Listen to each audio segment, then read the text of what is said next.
আসসালামু আলাইকুম, this is Nazmul from road venture. Welcome to my new blog. আশা করি সবাই ভালো আছেন। নতুন একটা ব্লগে আবার আপনাদেরকে স্বাগতম জানাচ্ছি। এখন সময় হচ্ছে গিয়ে 4:03। আজকে ডেস্টিনেশন হচ্ছে উত্তরাতে, যাচ্ছে একটা কাজে। তো ওখানে একটা মিটিং আছে, মিটিংটা শেষ করব। আর মিটিংটাতে যাওয়ার সময় আপনাদের সাথে ভাবছি একটা স্টোরি আজকে শেয়ার করবো আর কি। তো চলেন আগাই, যেতে যেতে আপনাদের সাথে কথা বলি। গল্পটা বেসিক্যালি হচ্ছে গিয়ে আমার বাইকের ব্যাপারে। আমি কিভাবে, মানে বাইক বলতে পারেন বা একজন বাইকার হিসেবে আর কি, আমি কিভাবে বাইক কিনি বা আমার বাইক কেনার পেছনে স্টোরিটা কি। This is pretty much interesting. Basically আমি অ্যাজ এ পারসন কখনো চিন্তা করি না যে বাইক কিনবো বা মানে ইন ফিউচার কখনো বাইক ইউজ করব, এই জিনিসটা কখনো চিন্তা করি না। আমি ছোটোবেলা থেকে গাড়ি খুব পছন্দ করি। আমার ছোটোবেলাতে একটা লং টাইম কাটছে গাড়ি নিয়ে। এমন আছে আমি ডিজাইন করতাম, কাগজ দিয়ে কেটে কেটে গাড়ি বানাইছি। খুব ইচ্ছা ছিল যে হচ্ছে অটোমোবাইল ইঞ্জিনিয়ারিং নিয়ে পড়া। মোট কথা মানে বাইক কখনোই আসলে আমার কাপ অফ টি ছিল না। আমি সবসময় গাড়ি নিয়েই হচ্ছে গিয়ে পড়ে থাকতাম।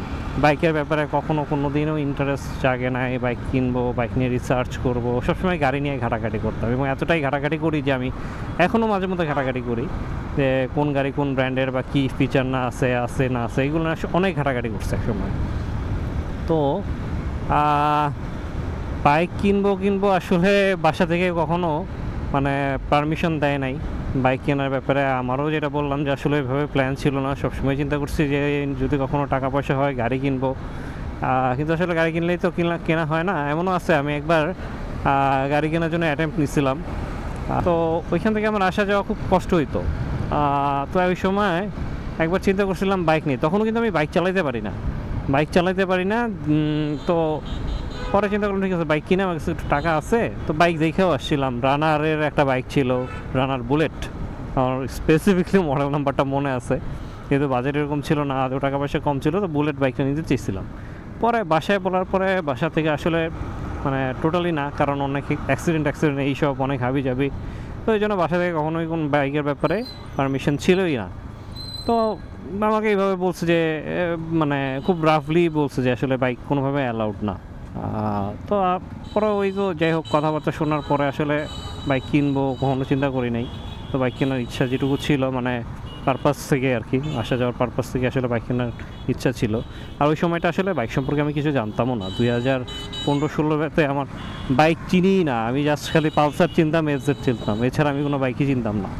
চেনা বলতে ওই যে রাস্তায় দেখছি বাইক চলে, কিন্তু বাইকের কেমন কী পারফরমেন্স, এখন যেরকম ঘাটাঘাটি করি, এগুলো কিছুই জানতাম না আমি বাইকে। আজ থেকে কয়েক বছর আগেও কিছু জানতাম না। তো যাই হোক, তো পরে আসলে বাইকটার কেনা হয় নাই, আমি আর বাইক কিনি নাই। তো পরে এমবিএ শুরু করলাম। এমবিএ শেষ করার পরে দিন এগিয়ে আবার একটা জবে ঢুকলাম। তখনও মানে আমার ওই জব লোকেশনটা ছিল হচ্ছে সাঁতারকুলে। ওই জব লোকেশনে আসা যাওয়া আমার খুব প্যারা লাগতো। মানে বলতে পারেন যে এত পরিমাণ হ্যাসেল ছিল, জব লোকেশনটা এত রিমোট প্লেসে ছিল, মানে খুব কষ্ট হইতো আমার। তো একসময় একবার আব্বু বলছিল যে তারা একটা বাইক নিয়ে নিবি নাকি। তো তখন আবার আমার কেন জানি বাইক নেওয়ার মতো কোনো ইন্টারেস্ট ছিল না। তখন আমি পরে মানা করছিলাম না, বাইক নিব না, বাইক নিয়ে অ্যাক্সিডেন্ট এই ভয় আসলে, এই জন্য পরে বাইক নেওয়া হয় নাই। আর ইন দ্য মিন টাইম একটু বলে রাখি, আমি বাইক চালানো শিখি হচ্ছে গিয়ে 2016-তে। 16 সালের মাঝামাঝি থেকে গ্রামে থেকে আসলে গ্রামে গেছিলাম তখন নানু বাড়িতে। আমাদের ওইখানে একটা নানু বাড়িতে একটা মামার পুরনো বাইক ছিল, অনেক পুরনো বাইক। সো 80 সিসির ওই বাইকটা বয়স কম করে হলেও এখন 30-35 বছরের উপর হবে। তো ওই বাইকটা নিয়ে চালানো শিখি। বিফোর দ্যাট আমি গাড়ি ড্রাইভ করতে পারতাম, ম্যানুয়াল গাড়িতে ড্রাইভ করা শিখছিলাম। তো বাইক যখন চালানো শিখি তখন আমার কাছে খুব একটা কষ্ট হয় না বাইক চালানো শেখা, কারণ আমি যেহেতু আগে সাইকেল চালাতে পারতাম, গাড়ি চালাইছি, বাইকের ওই গিয়ার চেঞ্জিং ওই জিনিসগুলো আমার কাছে মনে হলো যে ম্যানুয়াল গাড়ি ড্রাইভ করার মতোই। সো ওরকম একটা প্রবলেম হয় না বাইক শেখায়। বাট বাইক চালানো শেখার পরে যেটা হচ্ছে একটা নেশা হয়ে গেছিলো আমার, যে ফাঁক পাইলেই গ্রামে চলে যেতাম, কারণ আমার নিজের তো আসলে বাইক নাই। তো নানু বাড়িতে বাইক ওটা পড়ে থাকে, ওটা কেউ চালায় না, পড়েই থাকে।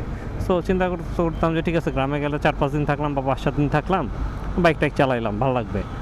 তো ওই চিন্তা করে দেখা যেত যে গ্রামে যাইতাম আর কি।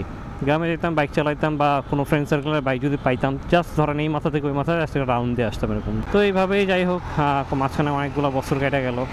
কেটে যাওয়ার পরে দেন আমি এখন কারেন্ট যে জবটাতে আসছি, তো এইখানে জয়েন করি 2021-এ যখন জয়েন করার কিছুদিন পরে আমার বিয়ে হয়। বিয়ে হওয়ার পরে যেটা আমি ফাইন্ড আউট করতে পারি যে আসলে ওয়াইফ নিয়ে রাস্তায় মুভমেন্ট করা অনেক বেশি চ্যালেঞ্জিং, কস্ট ইফেক্টিভ না, মানে most expensive. At the same time মানে কী যেন হ্যাসেল তো আছেই, পাবলিক ট্রান্সপোর্ট না থাকলে যেরকম হ্যাসেল হয় আর কি।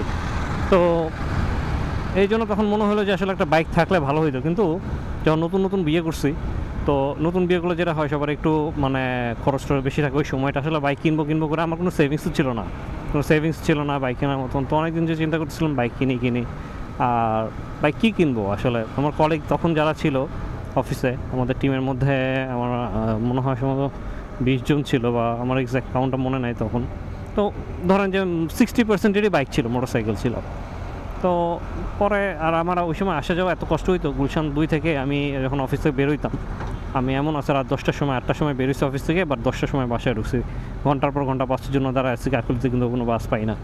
তো পরে শেষ পর্যন্ত না পায়া পাঠাও নিয়ে যাওয়া যায়, কিন্তু পাঠাও নিয়ে কয়দিন যাব বলেন, পাঠাওতে কয়দিন যাওয়া যায়, এটাও তো অনেক এক্সপেন্সিভ ব্যাপার। কারণ বাসের কস্টিং একরকম, পাঠাও কস্টিং তো আরেক রকম। তো ওইখান থেকে আসলে পরে চিন্তা করলাম যে না, আসলে একটা বাইক নেওয়া দরকার। এখন বাইক কী নিব, বাইক নিয়ে আমার তেমন কোনো আইডিয়াই নাই। তো প্রথমে চিন্তা করছিলাম যে ঠিক আছে একটা স্কুটার নিলে কেমন হয়। অনেকেই তো স্কুটার ইউজ করতেছে, তখন আবার স্কুটারের একটা ট্রেন্ড চলতেছিল, অনেকে স্কুটার ইউজ করতেছিল।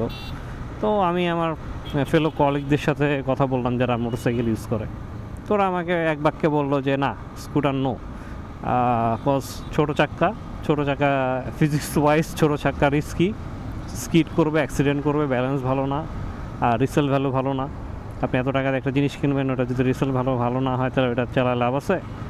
তো পরে যেটা হলো আসলে স্কুটারের প্ল্যান মাথা থেকে চলে গেল। তখন চিন্তা করলাম ঠিক আছে, তাহলে আমি সেকেন্ড হ্যান্ড একটা প্লাটিনা বা ডিসকভার এই টাইপের কোনো বাইক কিনে 1 লাখ টাকা বা 1,15,20,000 টাকার মধ্যে। তখন এ নিয়ে ঘাটাঘাটি করলাম। ঘাটাঘাটি করার পরে বাজেটটা আসলে কম ছিল ওই সময়। তখন আমার কলিগরা আমার অনেক পুশ করতেছে যে আর একটু বড় বাইক নাও, টিভিএস রেডার নাও। তো রেডার আমি গিয়ে দেখেও আসছিলাম আমার ওয়াইফের সাথে। তো পরে রেডার দাম তখন ছিল 145 মার্কেটে, যখন নতুন আসে। মিরপুর 11-তে একটা শোরুম হয়েছিল আমার মনে আছে, আমি আমার ওয়াইফ নিয়ে গিয়ে দেখে আসছিলাম বৈশা ভালো লাগছিল তখন বাইকটা আর কি। তো তখন আসলে ওই যেটা বললাম যে বাইকের সম্পর্কে আমার আসলে এরকম কোনো এক্সপিরিয়েন্স নাই, ঘাটাঘাটিও করি নাই। এখন যেরকম বাইক নিয়ে অনেক ঘাটাঘাটি করি, মানে অনেক কিছু রিভিউ দেখি, নিজে রিভিউ বানাই, টুকিটাকি যতটুকুই পারি। বাট আগে কিন্তু আমার একসময় এরকম কোনো কিছুই ছিল না। তো কলিগদের কথায় পরে টিভিএস রাইডারটা দেখলাম, মাথায় ছিল যে ঠিক আছে ওইটাই নিব। পরে যেটা হলো সামহাও বাজেটটা একটু বাড়ানোর পর ঠিক আছে এফজেড V2 দেখি। তো যেহেতু নতুন বাইক কেনার মতন বাজেট ছিল না আমার কাছে, তো আমি সেকেন্ড হ্যান্ড মার্কেটগুলোতে ভিজিট করতেছিলাম, ইভেন সাওয়ারেতেও গেছিলাম আমি বাইক দেখার জন্য। তো পরে দেখলাম যে V2 মোটামুটি একটা ভালো কন্ডিশন নিতে গেলে আমার যে টাকা পড়ে সেম কস্টিং আমি V3ও পাই, হয়তো একটু বেশি কিলোমিটার চলা। আমার আবার V3 নিয়ে একটু আগে থেকেই মানে একটু সফট কর্নার ছিল বিকজ অফ ABS। আমার কাছে সবসময় মনে হয় যে আমি কেন একটা এক্সট্রা সেফটি ফিচার মিস করব ফর সাম মানি। আমার কাছে এক্সট্রা মানে অনেকে হয়তো ABS পছন্দ করে না, বাট আমার কাছে মনে হয় এটা থাকা আছে অ্যাডেড বোনাস, অ্যাডেড ফিচার, তো আমি এটা কেন মিস করব। তো এই আর কি। তো পরে আমি কয়েকটা পুরোনো বাইকের দোকানে গিয়ে আরও এফজেড দেখলাম, দেখে দাম নিয়ে আইডিয়া নিলাম। ইন দ্য মিন টাইম যেটা হইলো যে আমি ফেসবুকে ঢুকি, মানে বাইক মনের মতো পাই নাই। পরে হচ্ছে আমি করছি বাইক নামে মার্কেট প্লেসে ঘাটাঘাটি করতেছিলাম। দেন ফেসবুকে মার্কেট প্লেসে আমি একটা অ্যাড দেখি, একজন পোস্ট করছিল আমার এফজেড V3, যে আমার এই বাইকটারই অ্যাড দেখছি। তো দেখার পর আসলে আমি তো বাইকে কিছু বুঝি না, তো আমার একটা কলিগ ছিল এক্সপার্ট, ওরে কানেক্ট করায় দিই, ওই কথা বলার পরে আমরা বাইক দেখতে গেছিলাম UIU-তে। তো UIU-তে বাইক দেখার পরে দেন হচ্ছে ওই ভাই কথাবার্তা মোটামুটি আমাদের পছন্দ ছিল, কথাবার্তা ভালো ছিল, এবং মানে ওনার কেসটা আমাদের কাছে জেনুইন মনে হয়েছে। যেহেতু জেনুইন মনে হয়েছে এই জন্য চিন্তা করলাম ঠিক আছে ওনার কাছ থেকে বাইকটা নিয়ে নিই। পরের দিন যাই হোক আমি বাইক কিনছি, কিন্তু বাসায় আমি না কখনো বলি না যে আমি বাইক কিনবো, বাসায় কেউ জানাই না যে আমি বাইক কিনবো, বাসায় আমি শেয়ার করি নাই। জাস্ট বাইক যেদিন ডেলিভারি নিতে যাব তার আগের দিন রাতে আমি বলতেছিলাম যে আমি আগামীকালকে বাইক কিনবো। তো বাসায় তো স্বাভাবিকভাবেই একটু চিল্লাফাল্লা বা একটু মন মেজাজ খারাপ করবে, এটাই স্বাভাবিক, ওইটাই হয়েছে। বাট আরেকটা জিনিস একটু বলে রাখি, বাইক কেনার কিছুদিন আগে আমার শখের মোবাইলটা একদিন বাস থেকে চুরি হয়ে যায়। আমার খুব খারাপ লাগছিলো, আমি অনেক কষ্ট করে ফোনটা কিনছি, মানে অনেক ভালো একটা ফোন ছিল। কেনার কিছুদিন পরে জাস্ট মানে বাসে উঠছি অফিসে যাওয়ার জন্য, মোবাইল নাই। এবং এমন একটা সময়ে তখন আমি আর কি বাইক কিনবো, বাইকের জন্য টাকা সেভ করতেছিলাম, ওই সময় বাইকটা মানে ফোনটা চুরি হয়ে যায়। তো জানেন স্বাভাবিক, একটা ফোন চুরি হইলে মানে আপনি কিন্তু তখন মানে একটা ধাক্কা খাবেন কিছু, কারণ এটা কিন্তু মোটামুটি বেশ ভালো অ্যামাউন্ট অফ মানি আপনার চলে যাবে। আবার একটা নতুন ফোন কিনে অ্যাটলিস্ট 15-20 হাজার টাকার নিচে তো আসলে ফোন কেনা যায় না। তা সেটাই হইলো আর কি। এটা নিয়ে আমার আরও অনেক বেশি পিসড অফ ছিলাম যে কালকে আমি তো বাইক কিনতেছি, তখন বাসার সবাই আমার সাথে চিল্লাচিল্লি করছে।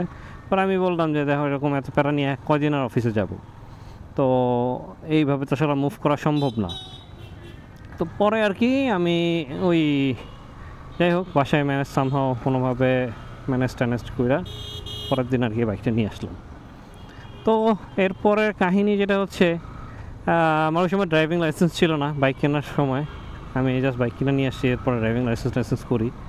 তো এখন যেরকম হয়তো বা ট্যুর দেওয়া হয়, বাট এক সময় এরকম আমি আসলে কোথাও বাইক নিয়ে ট্যুরে যাবো এটা চিন্তাই করতে পারি নাই, বা আমি নাজমুল কখনো বাইক চালাবো। আমি আমার ফ্রেন্ডদেরকে এখনও বলি যে কখনো চিন্তা করছো যে আমি কোনদিন বাইক কিনবো? আমি তো নিজেই কখনো চিন্তা করি না আসলে আমি বাইক কিনবো। আমি সবসময় শুরু থেকে কার লাভার ছিলাম, গাড়ির লাভার ছিলাম, এখনও আমার গাড়ি কিনতে মন চায়। কিন্তু ওই যেটা হচ্ছে কি, আসলে প্রয়োজন তো মনে করেন গাড়ি থাকলেও আসলে গাড়ি মেনটেন করা এখন কতটুকু ওয়াইজ, মানে এটা আপনারা বুঝছেন, আসলে চাকরি করে একটা গাড়ি কেনা ম্যানেজ করা পসিবল না। তো যাই হোক বাইকটাই আর কি এইভাবে আসলে আমার কেনা হয়। তো এটাই ছিল আর কি আমার বাইক কেনার পেছনে মূল গল্প। এখন যেমন হয়তো গাড়ি নিয়ে আগের মতো রিসার্চ করি না, ঘাটাঘাটি করি না, এখন দেখা যায় বাইক নিয়ে ঘাটাঘাটি করা হয়। আমি যেই মানুষ আগে 2 বছর আগে আমি বাইক কিন্তু খুব বেশি দিন হয় চালাইতেছি না, 2021 ডিসেম্বর মাসে আমি বাইক কিনি। তো 21 ডিসেম্বর থেকে ডিসেম্বর 1 তারিখে আমি বাইক কিনি, তো খুব বেশি দিন হয় না যে আমি বাইক চালাই। কিন্তু এই 2-3 বছর আগেও আমি বাইক সম্পর্কে আসলে তেমন কিছুই জানতাম না, বাইক সম্পর্কে কোনো আইডিয়াই ছিল না আমার, বাইক কেমন কি, কোন বাইক ভালো কোন বাইক খারাপ। এখন যেমন বুঝতে পারে, অনেক বাইক চালানো হয়েছে, এখন বুঝতে পারে কোন বাইক ভালো, রিভিউ দেখি, ঘাটাঘাটি করি, অনেক কিছু মানে টেস্ট করি। আমি আমার নিজের বাইকের উপর অনেক রকম টেস্ট করছি এর আগে।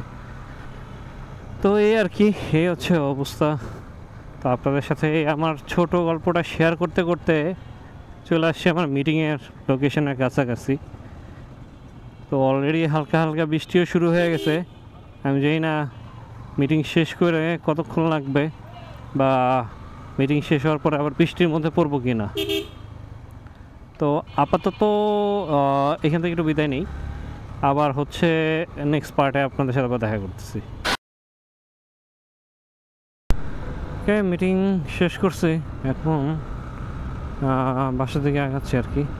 আরও দুটো জিনিস একটু শেয়ার করি আপনাদের সাথে, সেটা হচ্ছে দেখলাম নতুন 2টা বাইক আসছে আর কি।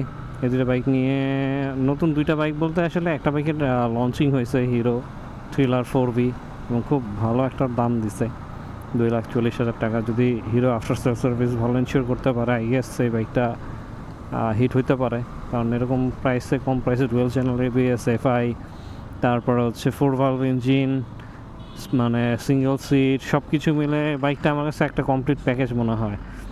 আর এই তো ইচ্ছা আছে যদি কখনো চান্স পাই তাহলে ওই বাইকটা একবার টেস্ট রাইড দিব। আর এছাড়া আমার নেক্সট কোন একটা ভিডিওতে আমি হয়তো বা ট্রাই করবো ইয়ামাহা FZ25-এর রাইড রিভিউ দেওয়ার জন্য, যদি আপনাদের ইন্টারেস্ট থাকে বাইকটা দেখার আর কি, এই বাইকটা কেমন কি চলতে, কেমন বা রিয়েল লাইফ অ্যাকচুয়ালি কেমন চালাইতে। কারণ এর আগে আসলে যখন চালাইছি তখন ওই ক্লোজ রোডের মধ্যেই ছিলাম, ক্লোজ রোড ট্র্যাকে ছিলাম, দ্যাট মিনস হচ্ছে টেস্ট রাইড যে ইটা ছিল ওই ট্র্যাকটার মধ্যেই। সো এইবার হয়তো ট্রাই করব যে হর্নেটের রিভিউটা যেভাবে দিছিলাম আপনাদেরকে ওইভাবে কোনো একটা রিভিউ দেওয়া যায় কিনা। যেমন একটা রাতের জন্য একটা শ্যুট করছিলাম, দেন হচ্ছে গিয়ে আবার দিনে 300 ফিটে একটা শ্যুট করছি। সো ওই রকম কোনো একটা ইচ্ছা আছে। এখন দেখি কি করা যায়, যদি পসিবল হয় হয়তো নেক্সট ভিডিওটাতেই আপনারা FZ25 দেখতে পারবেন। ট্রাই করব নেক্সট ভিডিওতে দেওয়ার জন্য যত দ্রুত পসিবল আর কি। তো এই আর কি, এই ছিল আজকে সব কিছু আপনাদের সাথে ডিসকাস করলাম। আর আজকে এইখান থেকেই বিদায় নেই আপনাদের থেকে। যদি এই ভিডিওটা আপনাদের ভালো লাগে তাহলে প্লিজ একটা লাইক দিবেন, and don't forget to subscribe my channel. Till then সবাই ভালো থাকেন, সুস্থ থাকেন। কী অবস্থা ছিল এই রাস্তা দিয়ে যখন আসছি, মানে ভাঙা চোরা একাকার অবস্থা। আর এখন দেখেন রাস্তাটা কি সুন্দর, একবারে সিমসাম, দুই পাশে পানি, মাঝখান দিয়ে রাস্তা, অস্থির অবস্থা। এই রাস্তাটা হওয়ার কারণে এখন মিরপুর উত্তরা থেকে একবারে মিরপুরে খুব ইজিলি ঢোকা যায়।